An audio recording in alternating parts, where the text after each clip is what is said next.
नमस्कार।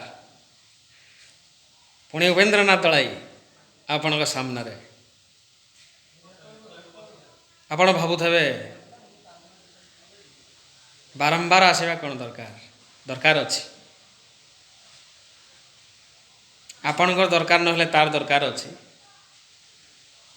तार दरकार ना आउ जन को दरकार अच्छी दरकार अच्छी ना समस्त दरकार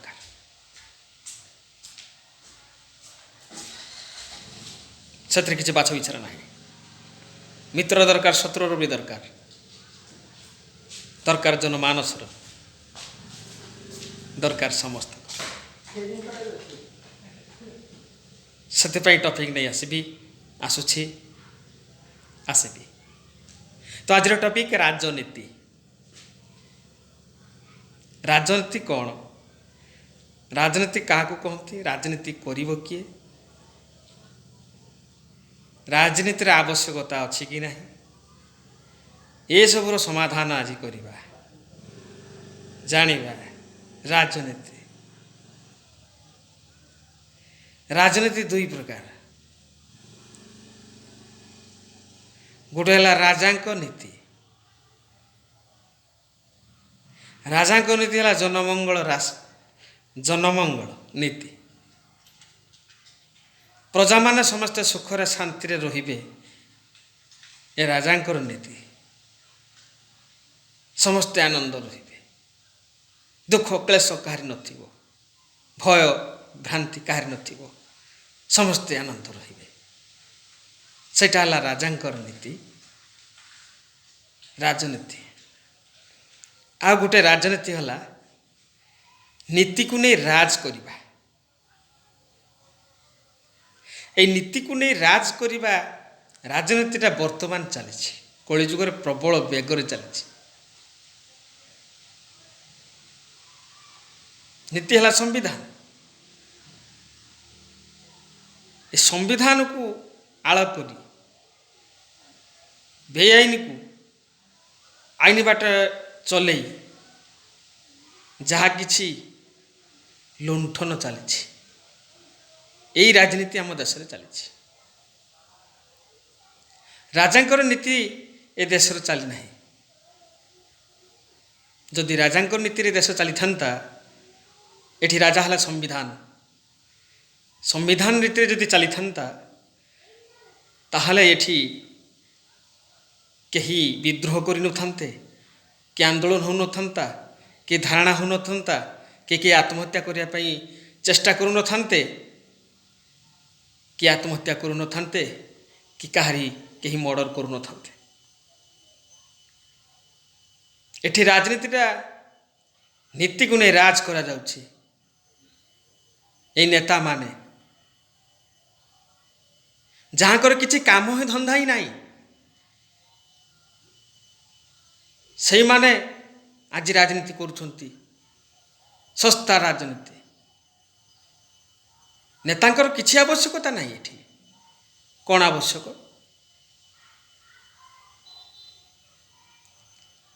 नेतांकर कौन आवश्यक किसी आवश्यक नहीं एठी अजथारे ऑफिसर मानकु हाथ करी सेमानकु धमकाई केवल मुठाए टंका रोजगार करुछंती आउ ए राजनीतिटा को व्यवसाय वाणिज्य रे परिणत कर दी जहा समाज पई ध्वंसकारी।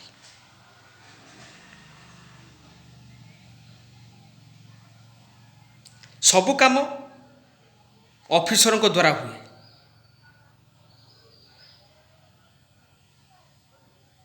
अमलातंत्र द्वारा हुए जहा संविधान व्यवस्था अनुसार सबु सरकारी ऑफिस अच्छी लोक मानकर सुख दुख जहाँ बुझापी से ऑफिस दरकार ऑफिस ऑफिसर अच्छा जो माने सरकारी कर्मचारी से माने ही लोकों कथा बुझे नेतांकर कौन आवश्यक इलेक्शन कौन पाई होची मो मत इलेक्शन न होबा भल जदि सबु कर्मचारी सचुट हो जिवे लोक मानकर सब प्रश्नर उत्तर से ही दे पारिबे ଦେବେ ଏବଂ ଯଦି କିଛି ଅସୁବିଧା କରନ୍ତି ସେଥିପାଇଁ ନ୍ୟାୟପାଳିକା ଅଛି। ତେଣୁ ଅଫିସର ସଚୋଟ ହେଲେ ନ୍ୟାୟପାଳିକା ଦରକାର ପଡ଼ିବ ନାହିଁ। ଯଦି କିଛି ପ୍ରୋବ୍ଲେମ୍ ହୁଏ ତାହେଲେ ନ୍ୟାୟପାଳିକା ଅଛି। ଆଉ ଯାହାର ଯାହା ଦରକାର ସେ ଅଫିସରେ ଯାଇ କହିବ, ଅଫିସର କରିବେ। ଯେତେ ବଡ଼ ଯେଇଠି ଯେ ସମସ୍ୟା ଯେ କାମ ହଉ, ନେତାଙ୍କର କିଛି କାମ ନାହିଁ। ଇଲେକ୍ସନ ମାଧ୍ୟମରେ ଟଙ୍କା ଫିଙ୍ଗି କୋଟି କୋଟି ଟଙ୍କା ସାରି ଜିତିବା ପାଇଁ ଚେଷ୍ଟା କରୁଛନ୍ତି। ମାନେ ସେମାନେ ଜିତିବାଟା ନିହାତି ଆବଶ୍ୟକ ବୋଲି ଭାବୁଛନ୍ତି ଏବଂ କହୁଛନ୍ତି ଆମେ ସମାଜର ସେବା କରିବା ପାଇଁ ଇଲେକ୍ସନ ଲଢ଼ୁଛୁ। ଯଦି ସମାଜର ସେବା କରିବା ପାଇଁ ଇଲେକ୍ସନ ଲଢ଼ୁଛନ୍ତି, ଟଙ୍କା ଫିଙ୍ଗୁଛନ୍ତି କାହିଁକି?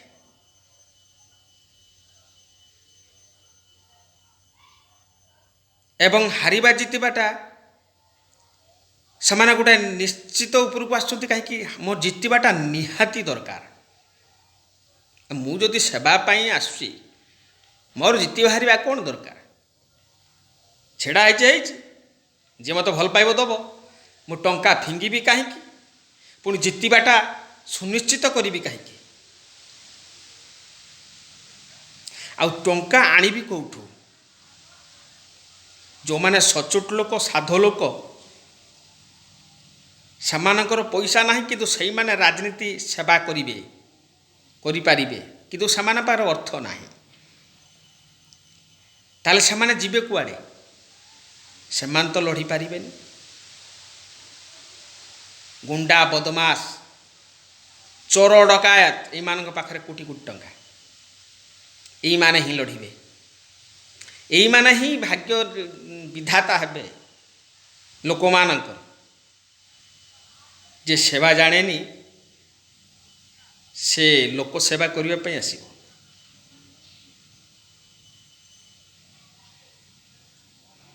ଏଇଟା ତର୍କ ଫେଲ୍ କରୁଛି, ଲଜିକ୍ ଫେଲ୍। ତେଣୁ ସେମାନେ ସମାଜ ସେବା ପାଇଁ ଆସିଥାନ୍ତି ବ୍ୟବସାୟ ଉଦ୍ଦେଶ୍ୟରେ, ଡକାୟତି କରିବା ଉଦ୍ଦେଶ୍ୟରେ। ସିଧାସଳଖ ନ କରି ଟିକେ ବଙ୍କେଇ କରିବେ।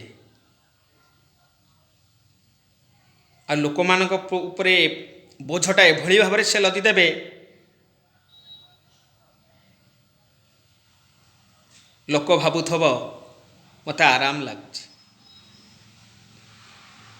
ଦେହ ପୀଡ଼ା ହେଉଥିବ, କିନ୍ତୁ ପଚାରିଲେ କହିବ ଭଲ ଅଛି। ଏଭଳି ପରିସ୍ଥିତିରେ ସୃଷ୍ଟି ହେବ। ତେଣୁ ସମାଜ ସେବା ପାଇଁ ପ୍ରକୃତରେ ଏ ନେତାମାନେ ଆସିନଥାନ୍ତି। ସେଇଦିନ ସମାଜ ସେବା ପାଇଁ ଆସିବେ ଲୋକ ଯେଦିନ ସମସ୍ତେ ସଚୋଟ ହେବେ। ସବୁ ଅଫିସର ଯେତେବେଳେ ସଚୋଟ ହେଇଯିବେ, ଆଉ ନେତାଙ୍କର ଆବଶ୍ୟକତା ପଡ଼ିବନି, କି ରାଜନୀତି କରିବା ଆବଶ୍ୟକତା ପଡ଼ିବନି। କେବଳ ରାଜାଙ୍କ ନୀତି ଚାଲିବ। ରାଜା ହେଲେ ଏଠି ସମ୍ବିଧାନ, ତାଙ୍କ ନୀତି ଚାଲିବ। ଆଉ କୌଣସି ନେତାଙ୍କର ପ୍ରয়োଜନ ହେବ ନାହିଁ, କୌଣସି ମନ୍ତ୍ରୀଙ୍କର ପ୍ରয়োଜନ ହେବ ନାହିଁ। ମନ୍ତ୍ରୀଙ୍କର ପ୍ରୟୋଜନ ସବୁ ତ ସଚିବ ସ୍ତରୀୟ, IAS IPS ସ୍ତରୀୟ ସବୁ କାର୍ଯ୍ୟକ୍ରମ ଚାଲିଛି। ସବୁ ବିଭାଗ ରହିଛି, ବ୍ୟବସ୍ଥା ରହିଛି ସଂବିଧାନରେ। ବିଭିନ୍ନ ବିଭାଗ କାର୍ଯ୍ୟ କରିବ, ବିଭିନ୍ନ ସମସ୍ୟାର ସମାଧାନ କରିବ। ତେଣୁ ମନ୍ତ୍ରୀର ଆବଶ୍ୟକତା କ'ଣ? ସେ ପ୍ରଧାନମନ୍ତ୍ରୀ ହେଉ ବା ମୁଖ୍ୟମନ୍ତ୍ରୀ ହେଉ, ଏମାନଙ୍କର ଆବଶ୍ୟକତା କ'ଣ ଅଛି? MLAର ଆବଶ୍ୟକତା କ'ଣ? ସରପଞ୍ଚର ଆବଶ୍ୟକତା କ'ଣ?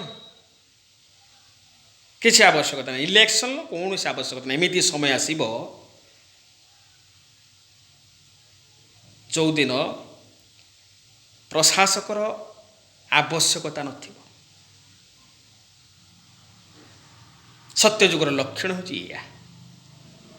ଆଗାମୀ ଦିନରେ ସତ୍ୟଯୁଗ ନିଶ୍ଚୟ ଆସିବ। ଆଉ ଲକ୍ଷଣ ଏଇଆ ଦେଖାଦେବ, ଇଲେକ୍ସନ ହେବ ନାହିଁ, ସମସ୍ତେ ଶାନ୍ତିରେ ରହିବେ, କେହି ମନ୍ତ୍ରୀ ହେବେ ନାହିଁ। ମନ୍ତ୍ରୀ ଆବଶ୍ୟକ ନାହିଁ। ଅଯଥା ହସ୍ତକ୍ଷେପ ମନ୍ତ୍ରୀମାନେ ଯେ ହେଉଛନ୍ତି ସେମାନେ ସରକାରୀ ବ୍ୟବସ୍ଥାରେ ଅଯଥା ହସ୍ତକ୍ଷେପ କରିବା ବ୍ୟତୀତ ସେମାନଙ୍କର ଆଉ କାମ କିଛି ହିଁ ନାହିଁ। ତେଣୁ ମୋ ମତରେ ଇଲେକ୍ସନ୍ ନ ହେବା ଭଲ। ଅଫିସର ତ ଅଛନ୍ତି କାମ କରିବେ। ଯଦି ଅଫିସର କାମ ଠିକରେ ନ କରିପାରିଲେ ତାହେଲେ ନ୍ୟାୟପାଳିକା ଅଛି, ସେ ବୁଝିବ। ଯଦି ନେତା ନ ରହିବେ ତାହେଲେ ଅଫିସର ଆଉ କାହାର ଚାପରେ ପଡ଼ି ଭୁଲ କରିବେ ନାହିଁ। ବହୁତ ସବୁ ଅଫିସର ସଚୋଟ, ବହୁତ ସଚୋଟ ଅଫିସର ଅଛନ୍ତି, କିନ୍ତୁ ନେତାଙ୍କ ଭୟରେ ସେମାନେ ଭୁଲ କରିବା ପାଇଁ ପଛଉନାହାନ୍ତି।